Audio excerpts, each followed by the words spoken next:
¿Qué tal? ¿Cómo están todos ustedes? Buenos días, buenas tardes, buenas noches. Estamos en un nuevo encuentro de Podcast de la Libertad en el marco de Fundación Atlas. Y hoy vamos a hablar sobre un tema muy interesante y un autor que ha escrito sobre un libro llamado El dólar ha muerto, USD RIP. Él nos habla desde la India y su nombre es Shanmuganathan Nagasundaram. Así que, pero vamos a decirle Shan. Hey Shan, how are you doing now? Great, Martin. Glad to connect with you and your audience. Thank you for the opportunity to talk to you, and it's really interesting, your book and the title of your book. You say that the dollar is dead, and we are making transactions with that dead dollar. Right. Actually, the title of my book is RIP USD 1971 to 2026. What I'm trying to say is that the dollar that has existed from 1971 is very different from the dollar that existed for 200 years before. All of your viewers will know that, but the dollar has existed from 1789, and it had a fixed convertibility ratio to gold at about 1/20th of an ounce of gold.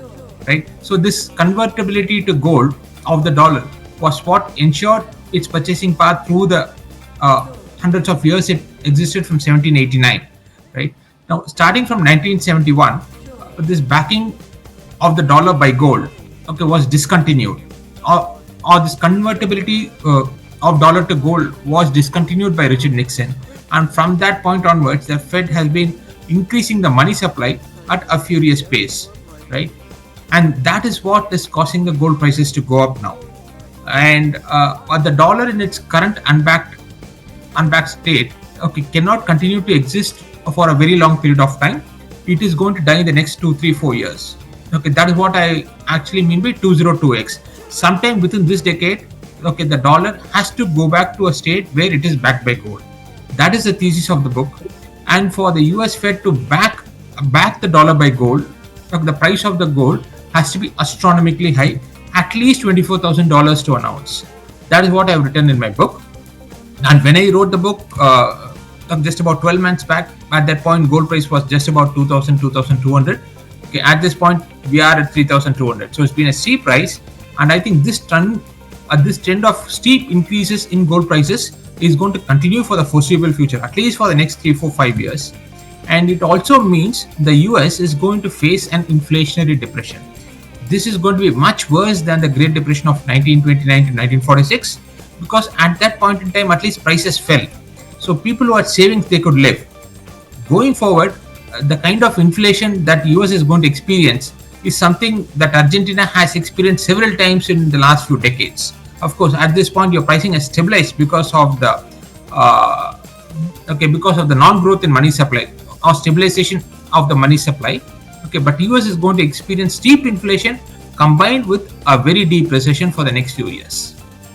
And do you recommend to go back to gold standard? Right. See, if you look at the debt of the US, at this particular point in time, they have $37 trillion of debt.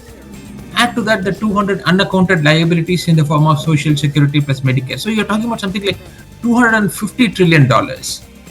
For a government that has an annual revenue of something like $5 trillion. So even if they don't spend a single penny of the revenue and they pay off the debt, they'll have to do so for 50 years continuously for them to pay off the debt. There is no way the US government is going to pay the debt. So they have got only two choices. Either they say, sorry, we can't pay back the money, or they just print and give the money, like in which case the dollar is going to become worthless. By the way, people who are holding on to dollars, they are not going to get the purchasing power. Right. So the only way to restore the confidence back in the dollar is to go back to a gold standard. Right. Historically, we have tried several currencies in hundreds and hundreds of times, and it has always failed without exception when there is no backing by gold or silver. So we will have to go back to the concept of a gold standard. What people and actually most economists miss is the fact there is a vital difference between the concept of money and what we call as currency. We tend to use them interchangeably, but these two are very, very different things. Money is just gold and silver, and that has been the evolution in the market over thousands of years. Starting from about 5000 BC, Okay, when we started with wheat, and then we migrated to iron and copper at about 4000 BC. And then we came to gold and silver at about 2800 BC. So from 2800 BC up till 1971, gold has been money in the market. That's 5,000 years of history almost, right? And the concept of a currency is something that every nation creates. A pound, the US dollar, yuan, ruble, etc. And unless the currency is backed by money, okay, the currency will eventually lose its purchasing power, and we are very close to that in the case of the US dollar. So they will have to go back to the US dollar because that is the only monetary standard that has worked in history. There is no other replacement to having gold as money. And what's your opinion about the so-called cryptocurrencies, as the Bitcoin, for example? Right. See, if you look at the properties of money, how do you identify gold and silver as money? It's not that the markets woke up one day and then they decided that gold and silver are going to be money. Right? We have tried hundreds of commodities, right? Starting with wheat, rice, cows, goats, cigarettes, salt. In fact, the word salary comes from salt, right? Salt. We tried hundreds of commodities, and eventually we settled on gold and silver as money. And that is because 5 properties have to be satisfied for any commodity to be considered as money. And I describe that as D3C2 properties. 3 Ds and 2 Cs. It's the first one is actually the most important one, and that is desirable. The product that we use as money has to be highly desired within the society. And then it's divisible, then durable, and then convenient and consistent. These are the 5 properties. Now, if you look at the first one, desirable, it is that the commodity has to be desired for its intrinsic value, apart from its non-monetary utility, and it has to be a premium product. Actually, Greenspan had written an article, Golden Economic Freedom, where he describes this in detail, where he says this article has to be a luxury good within the society for it to be considered as money. Now, people could ask, wheat is not a luxury good. How was it used as money? But we will have to look at the time period when it was used as money. We are talking about 5000 BC. That is when we had just transitioned from a hunter-gatherer lifestyle onto an agrarian lifestyle. And at that particular point in time, wheat was a very premium product. Similar is the case with iron. We had just discovered iron and copper, and those are considered premium products at that particular time, which is 4000 BC. So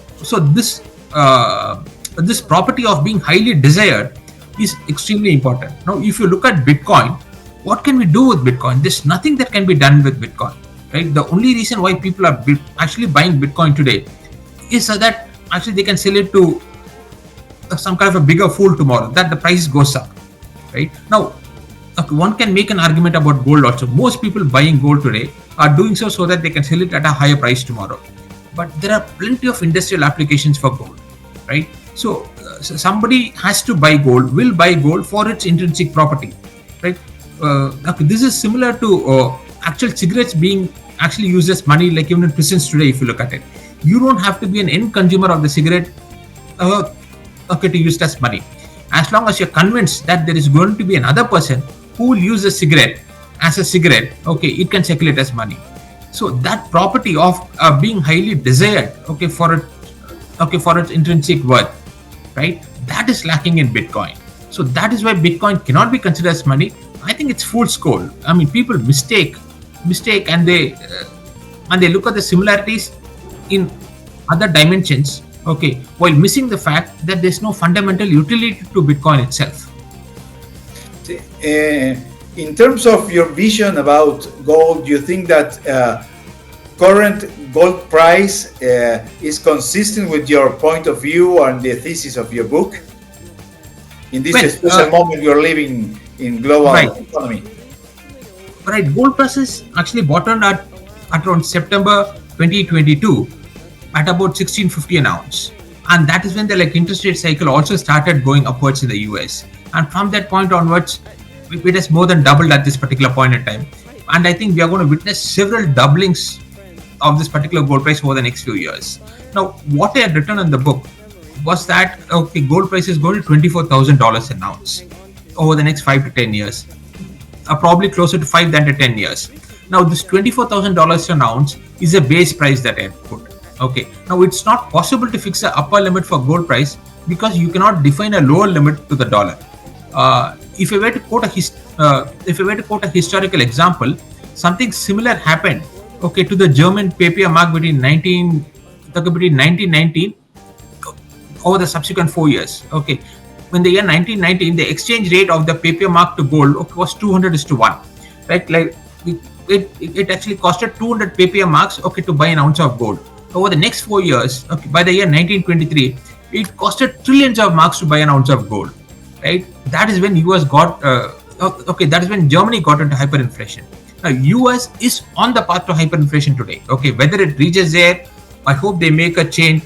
I hope they make a U-turn towards a path of sound money. I hope they hike interest rates significantly, actually, to ensure that the government cut down its expenses. But if they don't make this drastic changes over the next few months, okay, then they will actually get into hyperinflation over the next few years.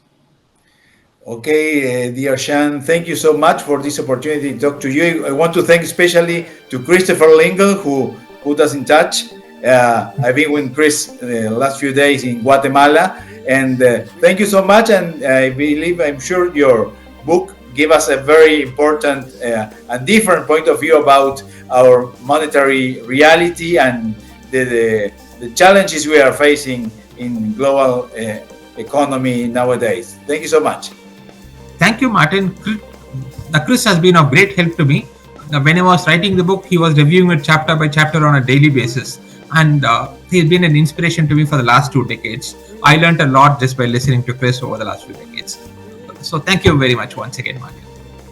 Thank you so much. Muchas gracias a todos por acompañarnos y seguimos trabajando desde Fundación Atlas por defendiendo las ideas de la libertad también en términos de poder elegir nuestra moneda. Muchas gracias.